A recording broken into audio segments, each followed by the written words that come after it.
의로운 사람 요셉. 성경에는 크게 두 명의 요셉이 나타납니다. 한 사람은 구약의 요셉이고 한 사람은 신약의 예수님의 법적인 부친이 되시는 요셉입니다. 이 요셉이라는 이름이 참 좋은 이름이에요. 왜냐하면 이 두 사람에 대해서만큼은 흠이 기록되어 있지 않아요. 다 잘한 것만 기록되어 있습니다. 그래서 우리나라 분들이 제일 애용하는 남자 아기의 이름이 요셉이죠. 제 신학교 동기 중에 청신대학교 신학대학원에서 교수로 있는 동기가 있는데 그 목사님 이름이 김요셉 목사님이에요. 또 홍요섭이라고 하는 또 탤런트도 있는 걸 제가 보았습니다. 우리 나중에 이제 혹시 아기 낳으실 분 있으면 요셉이라는 이름도 생각해 보시기 바랍니다. 그렇지만 이 두 요셉은 아주 또 대조적인 부분이 있습니다.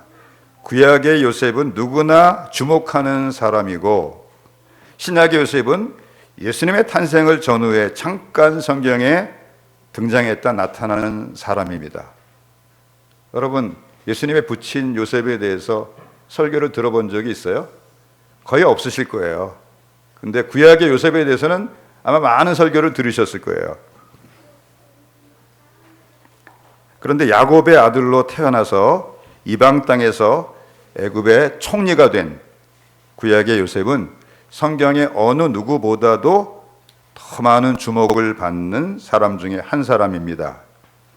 특별히 구약의 요셉은 예수님을 가장 많이 예표하는 인물이라고 할 수 있습니다. 그래서 요셉의 생애를 보면 예수님의 생애가 그대로 거기에 미리 예표되어 있어요. 첫 번째로 요셉은 애굽으로 오기 전에 가나안 땅에서 아버지 옆에서 채색 옷을 입고 장자의 영광을 누리고 있었죠. 예수님께서도 애굽으로 상징되는 이 세상에 말씀이 육신이 되어 오시기 전에 하나님 보좌 앞에서 영광을 누리고 계신 하나님이셨습니다. 할렐루야. 또 요셉은 형제들 때문에 억울하게 애굽의 종으로 팔려가죠. 예수님께서도 주 안에서 형제된 우리를 부끄럽다 하지 아니하시고 우리의 죄 때문에 인간의 몸으로 죄에 팔리기 위해서 이 땅에 오셨습니다. 할렐루야. 요셉을 팔아먹은 그 형의 이름이 유다죠. 예수님을 팔아먹은 민족의 이름이 뭐예요? 유다 민족이에요. 이것까지도 예표가 되어 있습니다. 또 요셉은 보디발의 아내의 유혹을 거절하다가 억울하게 누명을 쓰고 깊은 지하 감옥에 갇힙니다. 예수님께서도 아무 죄가 없으시지만 누명을 쓰시고 우리를 위해서 십자가에서 죽으시고 깊은 지하 감옥보다 더 깊은 무덤 속에 던져주셨습니다. 또 요셉은 감옥에서 나온 후 애굽의 총리가 되어서 바로의 버금수로에 앉는 총리의 높은 지위에 앉습니다. 예수님께서는 사망 권세를 깨치시고 부활하신 후 승천하셔서 하나님 보좌 우편에 앉으셨어요. 이것도 예표예요. 요셉은 기근이 들어서 굶어 죽게 된 애굽을 비롯한 천하의 백성들에게 가나안 땅에서 내려가서 그들을 구원하는 사명을 감당합니다. 예수님께서도 이 가나안 땅으로 상징된 하늘에서 말씀이 육신이 되오셔서 하늘에서 내려온 생명의 떡이 되어서 천하의 수많은 택하신 백성들을 구원하십니다. 아멘. 또 요셉은 이방 여인인 이 제사장 사브낫 바네아를 아내로 맞습니다. 예수님도 이방인들로 구성된 교회를 아내로 맞습니다. 또 마지막으로 요셉은 자신의 누명과 억울함과 형벌당함을 통해 형제들을 구원하셨습니다. 또 죄 없으신 예수님께서도 누명을 쓰시고 십자가에서 죽으시고 부활하심으로 당신의 형제된 우리들을 구원하셨습니다. 아멘. 이처럼 구약의 요셉은 가장 대표적인 예수님의 모형입니다. 또한 구약의 요셉은 물론 주연 배우는 예수님 한 분밖에 안 계세요, 성경에서. 그러나 요셉은 이처럼 예수님을 모형하는 측면에 있어서 우리가 볼 수 있듯이 거의 주연 배우의 그 버금가는 그런 급의 역할을 감당하고 있습니다. 그러나 신약의 요셉이 맡은 역은 조연 중에서도 아주 급이 낮은 조연처럼 보입니다.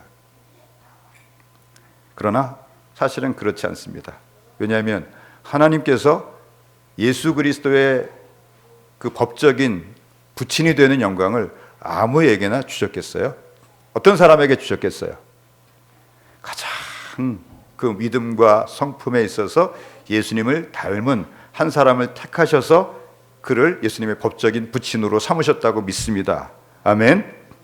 이 성경에 나타나는 수많은 인물 가운데 신비에 쌓인 인물 중에 한 사람이 요셉입니다. 예수 그리스도의 법적인 부친임에도 불구하고 요셉처럼 주목받지 못한 사람은 없을 것입니다. 마태복음 1장 이 족보에 그리고 또 예수님 탄생과 관련해서 잠깐 요셉의 이야기가 나타나고 또 누가복음 2장 예수님의 탄생 사건에 한번 그의 이름과 행적이 언급되고 또 예수님이 12살 되던 해 이제 성인식을 올리러 예루살렘 성전에 올라가실 때 그 부모가 함께 올라갔다라고 기록되므로 마지막으로 기록된 이후에 다시는 성경에 나타나지 않습니다. 마태복음 13장 55절에서 56절은 이렇게 기록하고 있습니다. 이는 그 목수의 아들이 아니냐, 그 어머니는 마리아, 그 형제들은 야고보, 요셉, 시몬, 유다라 하지 않느냐, 그 너희들은 다 우리와 함께 있지 아니하냐, 그런즉 이 사람의 모든 것이 어디서 왔느냐. 여기서 예수님을 이는 그 목수의 아들이 아니냐라고 말하는 것으로 보아서 이때까지는 요셉이 살아 있었고 예수님이 십자가에 처형될 당시에는 예수님의 모친 되시는 마리아만 옆에 서 있었던 것으로 보아서 예수님의 공생의 3년 반 어간의 어느 기간에 요셉은 하나님의 부르심을 받은 것으로 추정을 합니다. 그렇다면 요셉은 결코 장수의 복을 누린 사람이라고 할 수는 없습니다. 오래 살았다고 하나님께서 주시는 사명을 감당하는 것이 아닙니다. 그는 그렇게 길지 않은 짧은 생애를 살았지만은 그의 생애는 주님의 뜻을 이루기에는 충분했습니다. 아멘. 여러분의 생애가 할 수만 있으면 긴 생애 되길 바라요. 그렇지만 더 중요한 것은 우리가 주님의 뜻을 이루는 요셉과 같은 생애가 되기를 축복합니다. 자, 요셉이 도대체 어떤 사람이기에 그가 로마 황제가 천하로 호적을 하게 될 때 천하의 수많은 사람들 중에 그 호적에 예수님의 법적인 아버지로 그 등재가 되는 이 놀라운 축복을 받았습니까? 첫째로 그는 의로운 사람이었어요. 우리 18절 19절 봅시다. 예수 그리스도의 나심은 이러하니라. 그의 어머니 마리아가 요셉과 약혼하고 동거하기 전에 성령으로 잉태된 것이 나타났더니 19절 그의 남편 요셉은 의로운 사람이라 그를 드러내지 아니하고 가만히 끊고자 하여.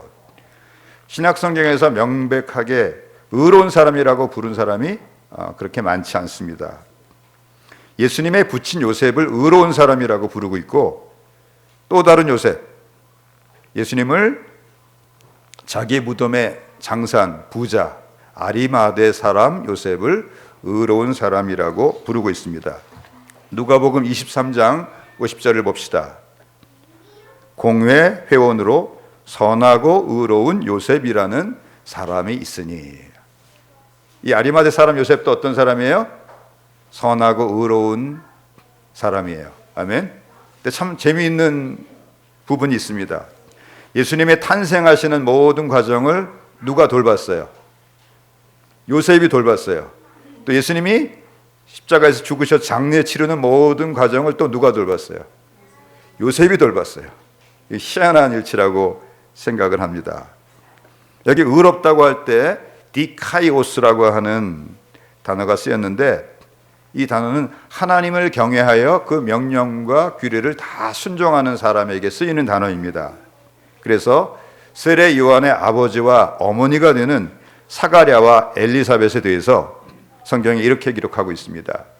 누가복음 1장 6절 보니까 이 두 사람이 하나님 앞에 의인이니 주의 모든 계명과 규례대로 흠이 없이 행하더라. 아멘. 그러니까 요셉도 어떤 사람이었겠어요? 주의 모든 계명과 규례대로 흠이 없이 행하는 사람이었습니다. 아멘. 그러나 요셉이 의로운 사람이라고 할 때 주님의 모든 계명과 규례대로 흠 없이 행하는 사람이었다, 그 이상의 그 의미가 함축되어 있습니다. 아브라함이 그 믿음으로 말미암아 의롭다 하심을 받았듯이 예수님의 부친이 되시는 요셉도 그 믿음으로 말미암아 의롭다 하심을 받을 만한 그런 믿음을 소유하고 있는 사람이었다는 것입니다. 아멘. 어떻게 할 때 하나님께서 아브라함 보고 최초로 의롭다고 하셨어요? 이제 아브라함이 본토 친척 아비집을 떠나 내가 내게 지시할 땅으로 가라 하는 말씀에 순종해서 가나안 땅으로 갔어요. 근데 십몇 년이 지나도록 자식이 없어요. 그리고 그런 과정에서 이제 조카 롯을 그 북쪽의 4개국 동맹군으로부터 구원해내게 됩니다. 그때 이제 조카 롯도 떠나가고 많이 불안한 가운데 있었는데 하나님 나타나서 나는 너의 지극히 큰 상급이여 너희 방패가 된다 말씀하셨어요.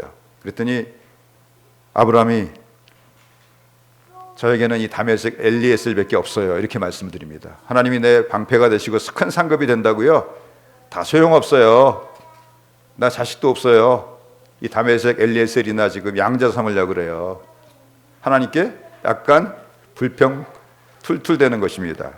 그때 하나님께서 그 사람이 네 자손이 아니고 바로 네 후손들은 네 몸에서 날 자가 그를 통해서 수많은 민족이 이루어질 것이라고 말씀하셨어요. 그리고 그에게 시청과 교육을 시키십니다. 그를 이끌고 이 천막 밖으로 이끌고 나가세요. 창세기 15장 5절에서 6절 여호와께서 아브라함을 밖으로 나가 이르시되 이끌고 밖으로 나가 이르시되 하늘을 우러러 무별을 볼 수 있나 보라 보라 또 그에게 이르시되 내 자손이 이와 같으리라. 자, 서울은 이렇게 불빛이 많아가지고 별이 안 보이죠. 그런데 이 몽고라든지 이 중동의 사막 지대에 가면은 하늘의 그 별이 그냥 정말 쏟아집니다. 여러분 기회가 되시면 한번 몽고나 이런 사막 지대 가서 별이 얼마나 쏟아지는지 누가 저한테 그 사진을 찍어서 보여줬는데 깜짝 놀랐어요. 얼마나 아름다운지 몰라요. 정말 수십만 개 이상 되는 별이 있어요. 이렇게 보여주시면서 보여주시니까 그 다음에 아브라함이 믿으니 여호와께서 이를 그의 의로 여기셨다 그랬어요. 어떻게 할 때 하나님이 우리를 의롭다고 하세요? 하나님의 모든 명령과 규례대로 행할 때도 의롭다고 하시지만 더 중요한 것은 하나님을 우리가 믿어드릴 때 우리를 의롭다고 하세요. 어떻게 믿어야 돼요? 첫째는 하나님이 반드시 살아계시다는 것을 믿어야 돼요. 히브리서 11장 6절에 믿음이 없이는 기쁘시게 못하나니 하나님께 나아가는 자는 반드시 그가 계신 것과 살아계신 것과 또한 그가 자기를 간절히 찾는 자들에게 상 주시는 이심을 믿어야 하지니라. 아멘. 하나님의 선하신 성품, 자기를 간절히 찾는 자들에게 상 주시는 이심을 믿어야 돼요. 또 뭘 믿어야 되냐면 하나님은 약속하신 것을 반드시 지키시는 신실하신 분이시고 또 그것을 지킬 수 있는 능력을 가지고 계세요. 그걸 믿을 때 하나님이 우리를 의롭다고 하세요. 할렐루야. 열심히 여러분들이 무슨 일을 한다고 해서 하나님이 여러분들을 그거 가지고 의롭다고 하지 않으실 수도 있어요. 믿음이 없으면. 믿음을 가지고 모든 일을 하시기 바랍니다. 요셉은 하나님이 말씀하신 것은 무엇이든지 그대로 믿는 사람이었습니다. 그것은 하나님의 선하심과 능력이 무한하심을 믿었기 때문입니다. 심지어 모두 그냥 그대로 믿어요. 자기 정혼자가 약혼을 하고 아직 동침을 안 했는데 애를 뱉대요. 그래가지고 가만히 끊고자 생각하고 있는데 주의 천사가 나타나서 마리아가 잉태한 것은 성령으로 된 것이니 두려워하지 말고 그를 데려오라고 말씀하시죠. 근데 그냥 믿었어요. 여러분 이거 믿기가 쉬워요? 이거 믿기 어렵습니다. 이 요셉의 믿음을 이 세례 요한의 아버지가 되시는 이 사가랴의 믿음과 비교를 해보세요. 사가랴는 제사장이에요. 그 당시 몇만 명 되는 제사장이 있었기 때문에 그 제비를 뽑아가지고 자기 순서가 와야지만 성전에 들어가서 분향할 수가 있어요. 근데 참 놀랍게도 그 예수님이 태어나시는 해에 제비를 뽑으니까 누가 뽑혔어요? 사가랴, 세례 요한의 아버지가 뽑혔어요. 그래가지고 성전에 들어가서 분향을 하는데 주의 사자가 나타나서 사가랴에 무서워하지 말라. 너희 간구함이 들린지라. 내 아내 엘리사벳이 내게 아들을 낳아주리니 이름을 요한이라 하라. 아들을 낳을 것과 이름을 요한이라고 할 것까지 가르쳐 주셨어요. 그런데 그가 믿었어요? 안 믿었어요? 안 믿었어요. 안 믿었어요. 그랬더니 그 천사가 네가 내 말을 믿지 아니하므로 네가 아들을 낳기까지 네가 말을 하지 못하게 되리라. 자, 이것은 하나님의 징벌이에요? 아니면 믿음을 주시기 위한 표징이에요? 이건 징벌이 아니고요. 그의 믿음이 약하기 때문에 그 믿음을 강하게 하기 위해서 하나님 표징을 주신 거예요. 천사가 너 아들 낳을 때까지 너 말을 못할 거야. 바로 즉시로 말을 못하게 됐어요. 그러니까 모두 믿을 수가 있어요. 아, 내가 늙었고 내 아내도 늙었지만은 아들을 낳을 수 있겠다는 믿음이 생기게 되겠죠. 왜 그렇게 하셨어요? 하나님은 믿음이 없이는 일을 안 하세요. 믿음이 있어야지만 일을 하시는 거예요. 할렐루야. 자, 이 예수님의 부친 요셉과 세례 요한의 아버지 사가랴의 믿음을 비교해 보세요. 믿음이 비교가 안 되죠. 이걸 뭐라고 하냐면 클래스가 다르다 그럽니다. 따라 봅시다. 클래스가 다르다. 요 주변에도 삼성 스타 클래스 아파트가 있어요. 아마 자기 아파트는 클래스가 다르다 그런 뜻으로 아마 그런 이름을 붙인 것이라고 생각이 되는데, 정말로 요셉의 믿음하고 사가랴의 믿음이 클래스가 달라요. 마치 세례 요한과 예수님이 클래스가 다르죠. 물론 그것하고 감히 비교할 수는 없지만 그 정도로 요셉의 믿음은 참 비상한 믿음이었어요. 요셉이 마리아와 정혼했으나 동거하기 전에 마리아가 잉태한 것이 나타났기 때문에 그는 의로운 사람이라서 그녀를 드러내지 않고 가만히 끊고자 해서 이 일을 생각하고 있었습니다. 그때 주의 사자가 그의 꿈에 나타나 이렇게 말씀하십니다. 마태복음 1장 20절, 이 일을 생각할 때 주의 사자가 현몽하여 이르되 다윗의 자손 요셉아, 내 아내 마리아 데려오기를 무서워하지 말라. 여기 정혼했지만 아내라고 말하고 있죠. 법적으로 벌써 부부 상태예요. 그에게 잉태된 자는 성령으로 된 것이니 아들을 낳으리니 이름을 예수로 하라. 이는 그가 자기 백성을 그들의 죄에서 구원할 자이심이라 하니라. 할렐루야. 우리말 속담에 처녀가 애를 베도 할 말이 있다 그러죠. 뭐라고 하는지 아세요? 도깨비가 밤에 찾아와가지고 아기를 베었다. 그런 얘기를 이제 하는 얘기가 우리 민속 이야기 속에 남아 있어요. 아무리 그래도 그렇지 어떻게 처녀가 남자를 알지 못하고 아기를 뵐 수가 있습니까? 그러나 요셉은 꿈속에 나타난 주의 사자가 다윗의 자손 요셉아, 내 아내 데려오기를 무서워하지 말라. 그에게 잉태된 자는 성령으로 된 것이다 라고 말하니까 의심하지 않고 그냥 데려와요. 여러분, 이게 가능해요? 가능하지 않대요. 로마서 4장 17절에 보니까 아브라함의 믿음을 말하는데 요셉에게 아브라함 같은 믿음이 있는 거예요. 로마서 4장 17절에 보니까 기록된 바 내가 너를 많은 민족의 조상으로 세웠다 하신 것 같으니 그가 믿은 바 하나님은 죽은 자를 살리시며 없는 것을 있는 것으로 부르시는 이시니라. 자, 이 말씀이 어떤 말씀을 하는 거예요? 아브라함이 이삭을 모리아산에서 번제로 바치기 위해서 칼을 내려치죠.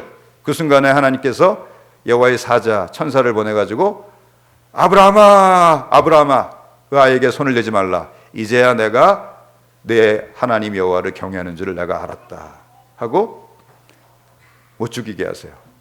옆에 보니까 수양이 덤불에 걸려서 버둥거리고 있어서 그 수양을 대신해서 제물로 번제로 드리죠. 그 어린 양 뭐에 누구예요? 바로 우리 대신에 십자가에서 대신 죽으시는 예수 그리스도를 예표하는 것입니다. 할렐루야. 근데 아브라함이 어떻게 믿은 거예요? 네 후손은 하늘의 별처럼 바닷가의 모래알처럼 많아지는데 반드시 내 몸에서 난 이삭을 통해서 그렇게 된다 그러셨어요.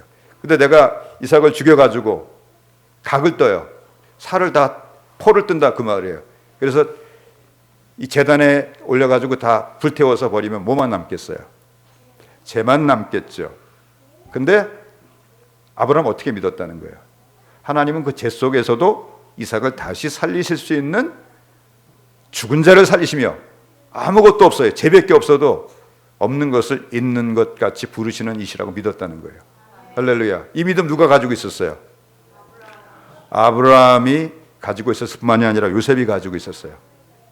하나님 역사하시기만 하면 내 아내가 남자를 알지 못해도 성령으로 얼마든지 그런 일이 일어날 수 있다고 믿었다는 거예요. 할렐루야. 이어서 18절에 그가 백세나 되어 자기 몸이 죽은 것 같고 아브라함이 바랄 수 없는 중에 바라고 믿었으니 이는 내 후손이 이가 되리라 하신 말씀대로 많은 민족이 조상이 되게 하려 하심이라. 왜 바랄 수 없는 중에 바라고 믿었다 그랬어요? 바랄 수가 없어요. 자기 몸이 이미 끝났어요. 살아도 경수가 끝났어요. 그러니까 아기를 낳을 가능성이 제로예요. 그가 백세나 되어 자기 몸이 죽은 것 같고 사라의 태가 죽은 것 같음을 알고도 믿음이 약해지지 아니하고. 우리말 성경에는 죽은 것 같고라고 되어 있는데 원문에는 죽었고 이렇게 되어 있어요. 그가 백세나 되어 자기 몸이 죽었고 사라의 태가 죽었음을 알고도 믿음이 약해지지 아니하고 믿음이 없어 하나님의 약속을 의심하지 않고 믿음으로 견고해져서 하나님께 영광 돌리며 약속하신 그것을 능히 이루실 줄을 확신하였으니 그러므로 그것이 그에게 의로 여겨졌느니라. 아멘. 왜 바랄 수가 없어요? 나는 남자로서 이제 더 이상 아기를 낳을 수가 없다는 걸 내가 알아요. 살아도 경수가 끝났어요. 바랄 수 있어요? 바랄 수 없는데도 하나님이 말씀하시니까 하나님 말씀대로 된다고 믿었다는 거예요. 할렐루야. 그리고 그대로 되었습니다. 아멘.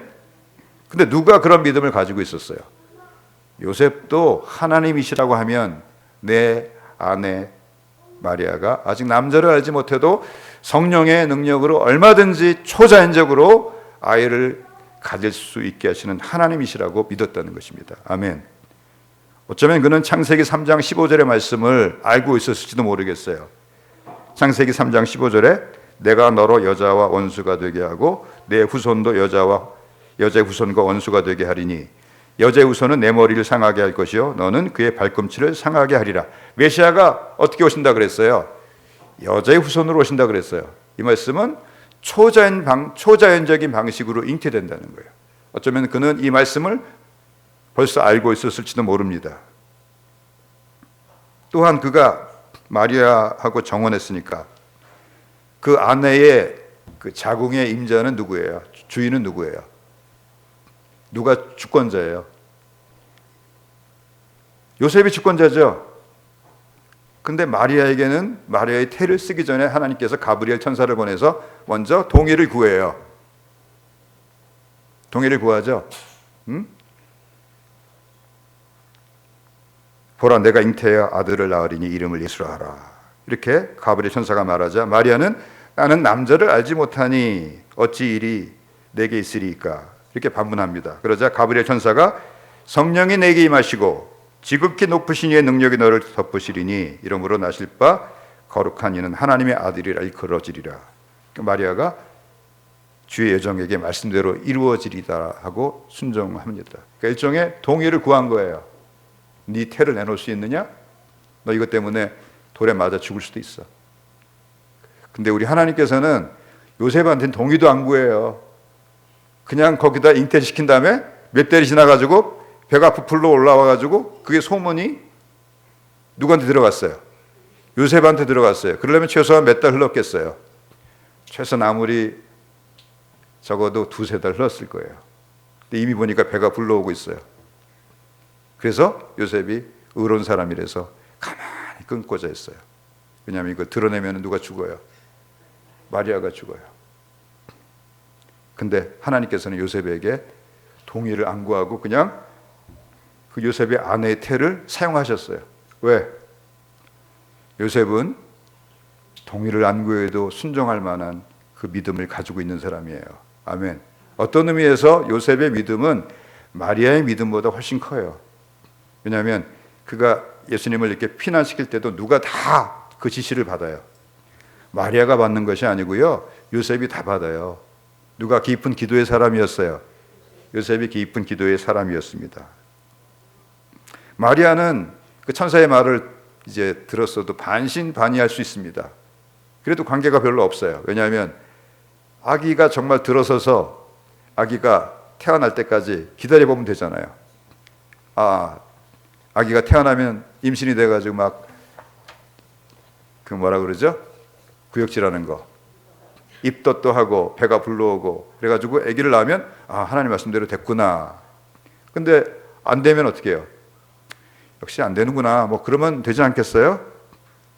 근데 요셉은 그냥 무조건 믿었어요. 할렐루야. 왜냐하면 하나님은 선하시고 하나님의 약속하신 말씀은 반드시 이루어지고 또 그분은 어떤 불가능한 것도 능히 이루실 수 있는 하나님이심을 그가 믿었어요. 할렐루야. 우리도 이런 믿음 가지고 살 수 있게 되기 바랍니다. 우리에게 하나님께서 성경에 32,500가지 약속의 말씀을 주셨어요. 뭐가 믿음이에요? 하나님은 이 말씀 그대로 하신다는 것을 믿는 게 믿음이에요. 그렇기 때문에 우리가 그 다음에 순종하는 거예요. 이 믿음이 먼저예요. 아멘. 두 번째로 그는 착한 사람이었어요. 요셉은 어느 날 자신과 정혼한 마리아가 임신했다는 사실을 누군가를 통해서 듣게 되었습니다. 정혼은 이스라엘 백성들에게 있는 독특한 제도로서 법적으로는 혼인신고를 한 거예요. 근데 1년 동안 이제 정식으로 부부가 첫날 밤을 치르기까지 1년 동안 기다려요. 하나님께서 그 제도를 만드셨어요. 그러므로 그런 상태에서 만약 요셉이 죽으면 마리아는 뭐가 되는 거예요? 과부가 되는 거예요. 이혼하면 또 마리아는 뭐가 되는 거예요? 이혼녀가 되는 거예요. 그 정도로 이미 법적으로 남편과 아내 사이예요. 근데 아직 합방하지 않았으니까 마리아는 임신할 이유가 전혀 없습니다. 근데 요셉은 마리아가 임신하는 사실을 알고 은밀히 파혼하려고 합니다. 어떻게 된 거예요? 요셉이 생각할 수 있는 가능성은 두 가지 중에 하나입니다. 마리아가 간음을 했든지 아니면 강간을 당했든지 둘 중에 하나죠. 근데 요셉은 왜 은밀히 마리아와 파혼하려고 합니까?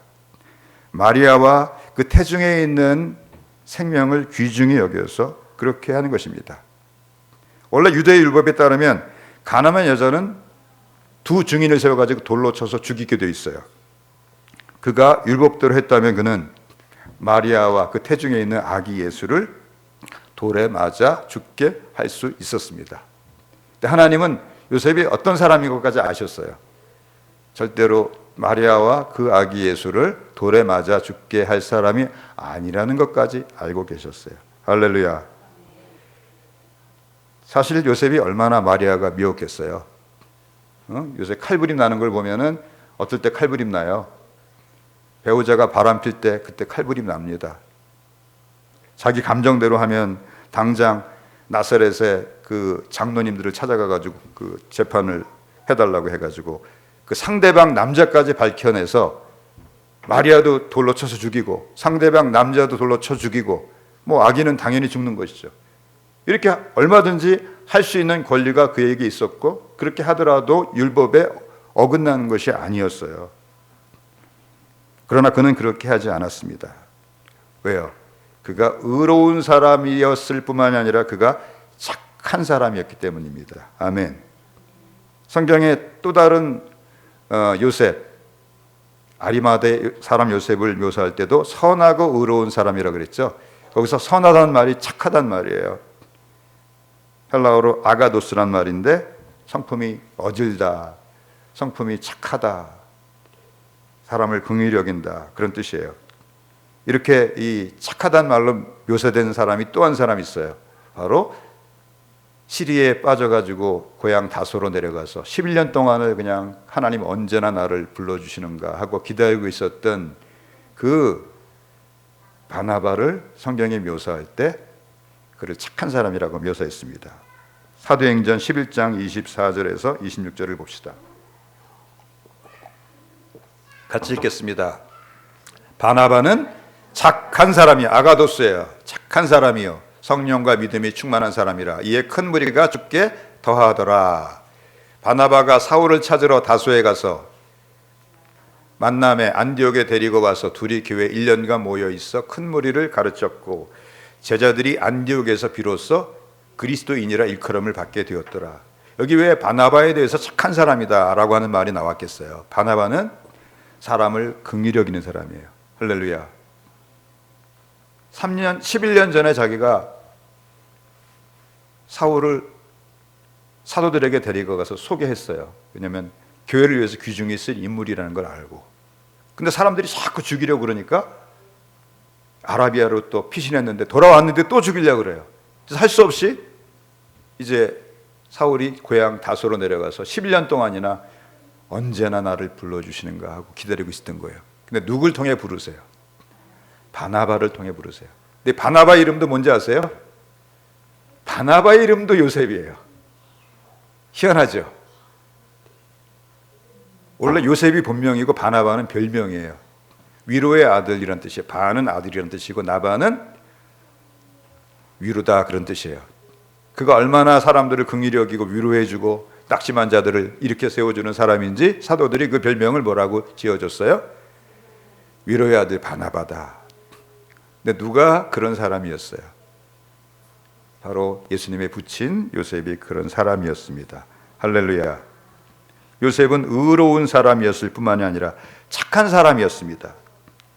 요셉은 마리아가 성령으로 잉태되었다는 것은 상상조차 할 수 없었기에 그는 너무너무 마음속으로 분노와 배신감에 치를 떨었을 것입니다. 그러나 그는 결정했습니다. 자신의 분노 때문에 한 여인과 그 태중에 있는 아기를 죽일 수가 없다라고 그는 긍휼한 마음으로 그렇게 결정한 것입니다. 그래서 은밀히 파혼하려고 한 것입니다. 그가 이렇게 결정한 것은 그는 죄는 미워하지만 그 죄를 범한 그 사람은 미워하지 않는 사람이었기 때문입니다. 아멘. 그렇게 그가 결정한 이유가 있어요. 자신도 연약한 육체를 가지고 있는 인생이기 때문에 언제라도 자신도 동일한 범죄를 범할 수 있는 죄인인 것을 알고 있기에 온유하고 겸손한 마음으로 그녀를 용서한 것입니다. 할렐루야. 갈라디아서 6장 1절에 교회에서 범죄한 사실이 드러났을 때 어떤 자세로 처리해야 되는지를 말씀하고 있습니다. 갈라디아서 6장 1절 형제들아 사람이 만일 무슨 범죄한 일이 드러나거든 신령한 너희는 정죄하는 마음으로 그러한 자를 바로잡고 이렇게 돼 있어요. 준엄한 마음으로 그러한 자를 바로잡고 이렇게 안 돼 있고요. 온유한 마음으로 온유한 심령으로 그러한 자를 바로잡고 이렇게 돼 있어요. 온유하다는 말은 겸손하다는 말이에요. 나도 그런 죄를 지을 수 있기 때문에 겸손한 마음으로 정죄하는 마음이 아니라 교회의 거룩을 위해서 이것은 피치 못할 일이다라고 하는 마음으로 그런 사람을 바로잡고 너 자신을 살펴보아 너도 시험을 받을까 두려워하라. 나도 정신 차리지 않으면 똑같은 죄에 빠질 수 있다는 것을 알고서 겸손한 마음으로 그 일을 처리하라는 것입니다. 할렐루야.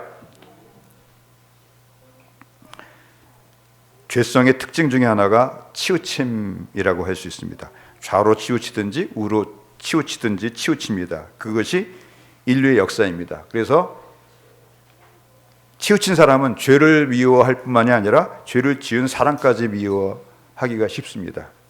또 반대로 치우치면은 죄도 미워해야 될 텐데 죄도 무조건 덮으려고 하면 그래요. 다 치우친 것입니다. 우리는 죄는 미워해도 죄인은 불쌍히 여겨야 합니다. 아멘. 우리가 요셉이 자신의 정혼자 마리아가 이렇게 잉태했다는 소식을 알고서도 그 생명을 보호하기 위해서 가만히 파혼하려고 하는 그의 모습을 볼 때 우리 가슴이 저립니다. 그의 마음에 얼마나 큰 배신감과 분노와 또 슬픔이 있었겠어요. 그러나 그는 또 한 번 더 참고 이해하고 그녀를 용서합니다. 그리고 이제 떠나보내려고 합니다. 우리 모두 이 요셉의 마음을 품을 수 있게 되기 바랍니다. 그럴 때 주님이 우리 교회에 찾아오시고요. 우리 성도님들 한 분 한 분 가정에 찾아오시고 우리 한 사람 한 사람에게 찾아오시고 우리 자녀들에게 찾아오실 것입니다.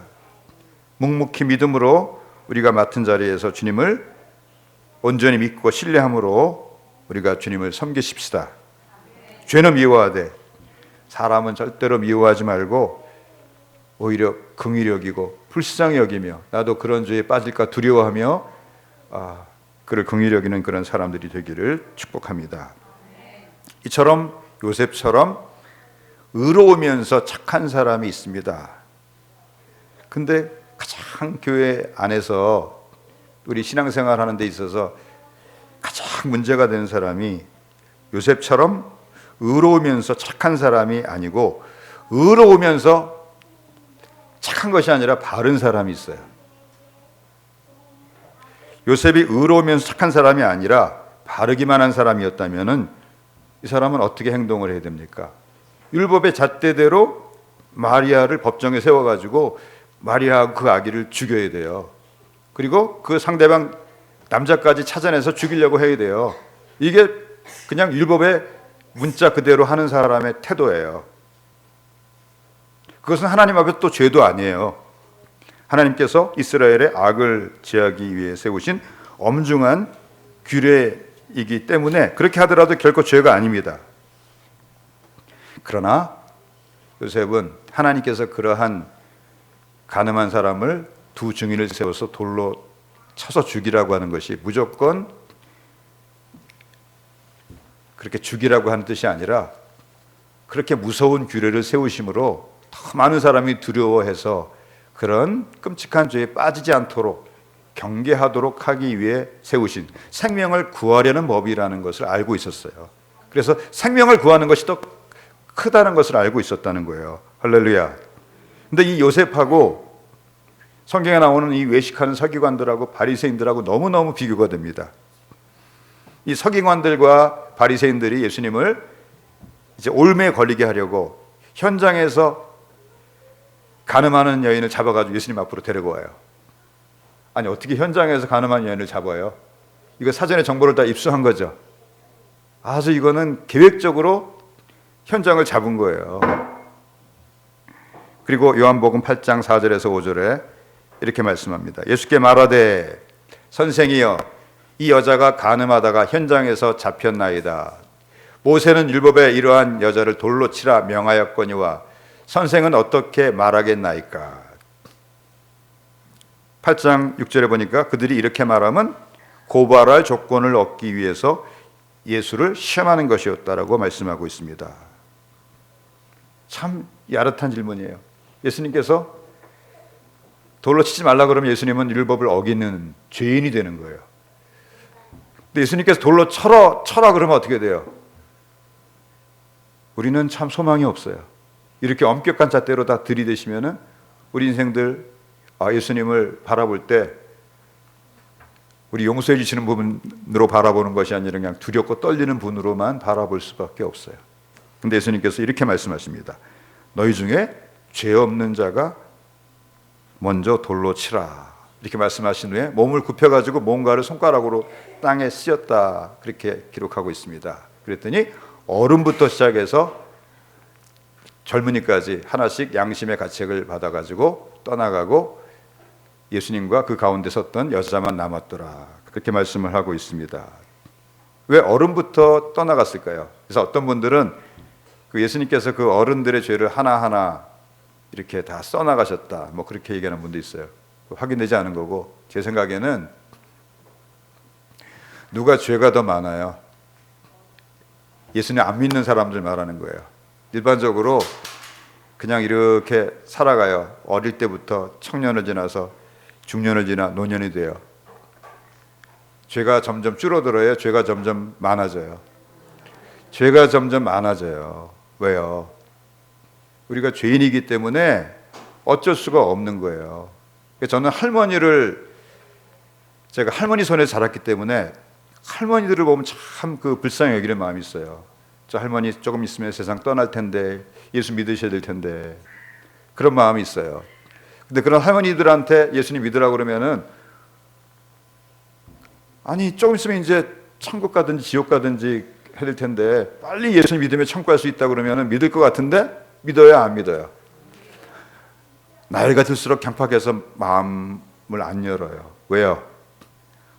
호두 이 사람한테 속고 저 사람한테 속고 사기당하고 배신당하고 그래가지고 마음이 어떻게 된 거예요?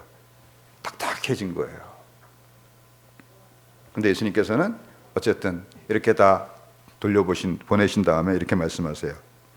나도 너를 정죄하지 아니하노니 가서 다시는 죄를 범하지 말라. 할렐루야. 예수님께서 돌로 안 치셨어요.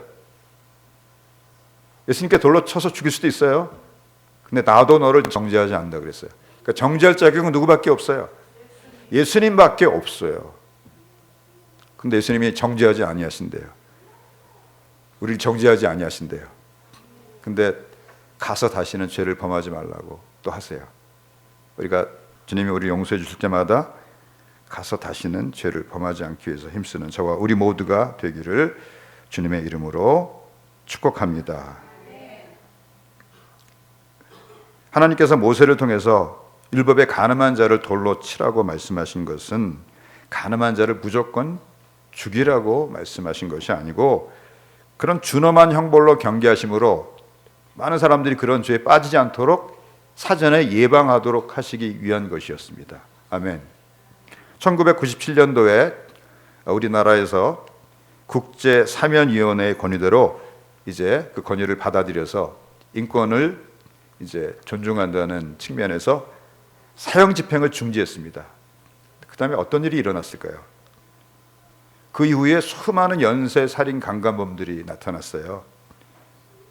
2003년 9월부터 20명 이상의 여성과 부유층 노인을 살해한 유영철, 13명을 살해하고 20명의 중상을 입힌 정남규, 다 성폭행하고 또 연관이 있어요. 2006년부터 또 2008년 12월 9일까지 부녀자 10명을 납치해서 강간살인한 강호순, 또 그 다음에 택시를 이용해서 부녀자 유명을 6명을 또 성폭행하고 살해한 온보현 등등 연쇄살인범들이 막 급증했어요.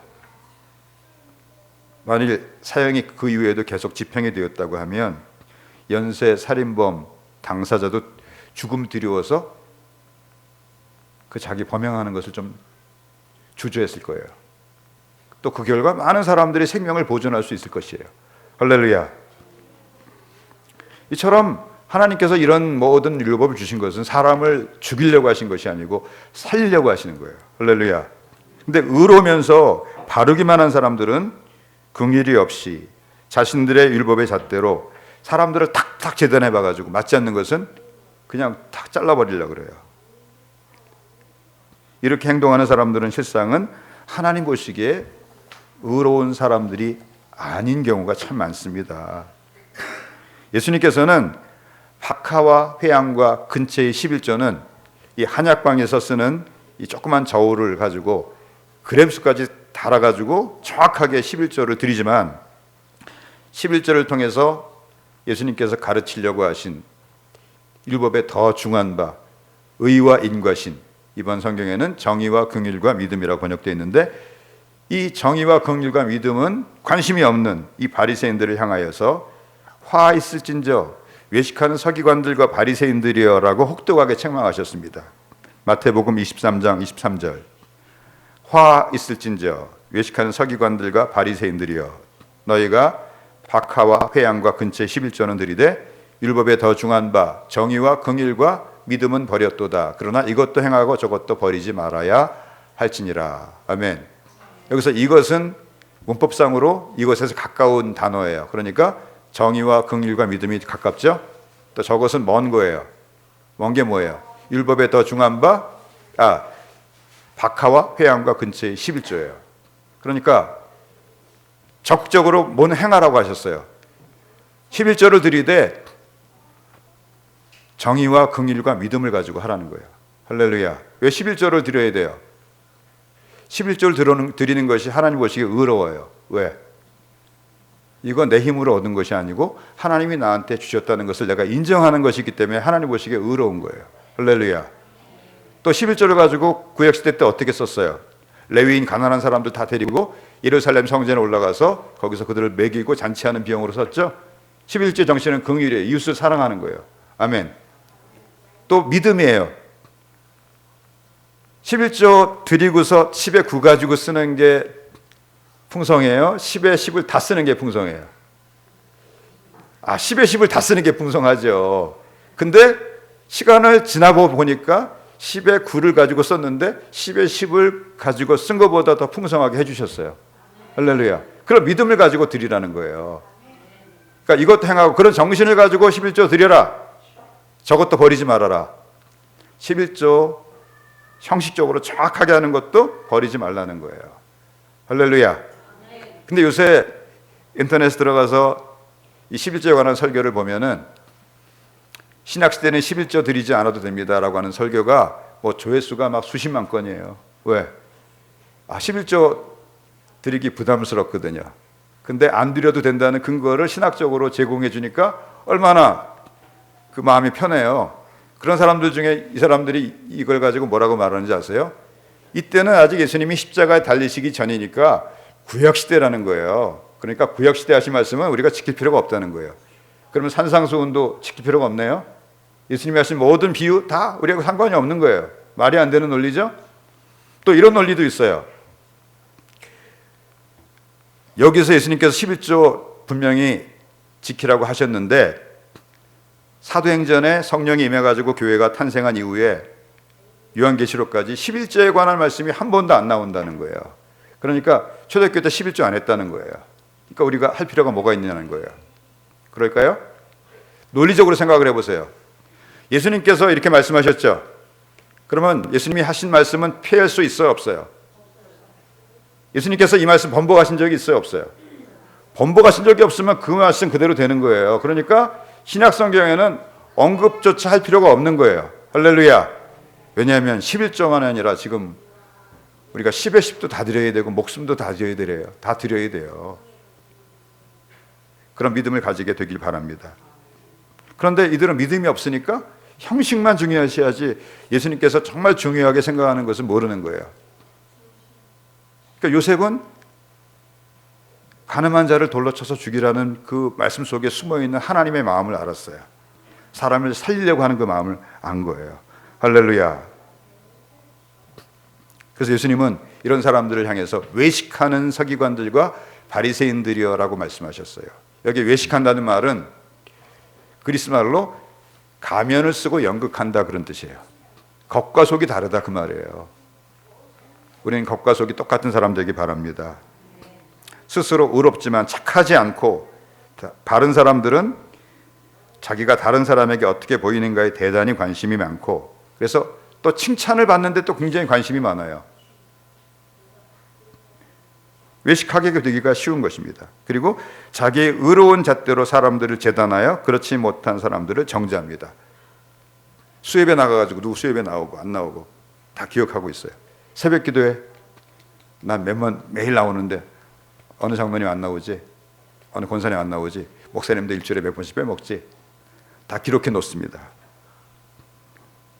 제가 이런 목사님 만났어요. 교회에서 새벽 기도회를 없애버렸어요. 왜냐하면 그 목사님을 제일 많이 괴롭히는 분이 새벽 기도회 하루도 안 빠지고 나오는 권사님이래요. 이렇게 자기 의에 사로잡혀가지고 그냥 목사님도 다 그냥 못마땅한 건 다 재단하는 거예요. 자기 의가 되니까 저 사람의 영혼을 보호하려면 차라리 새벽 기도를 하지 말고 그냥 교회 24시간 문 열어놓고 새벽 2시에 나오든지 3시에 나오든지 그 대신에 안전하게 CCTV 달아놓고 자기도 2시, 3시 아무 때나 나와서 기도하고 성도들도 아무 때나 나와서 기도하게 함으로 자기 의에 빠지지 않게 하시기 위해 그렇게 하셨다. 그런 말을 제가 들은 적이 있습니다. 오늘날 한국의 많은 교회들이 내부적으로 많은 갈등과 분열을 겪고 있습니다. 저는 제일 큰 원인이 자기를 스스로 의롭게 생각하는 사람들, 그러나 착하지 않고 바르기만 한 사람들이 그 자기 잣대로 못마땅한 것을 끊임없이 재단하고 정죄하고 또 심지어는 기회가 되면은 교회의 그 문제를 가지고 사람들을 이렇게 선동해서 분란을 일으켜서 교회를 쑥대밭으로 만들기 때문이 아닌가 생각합니다.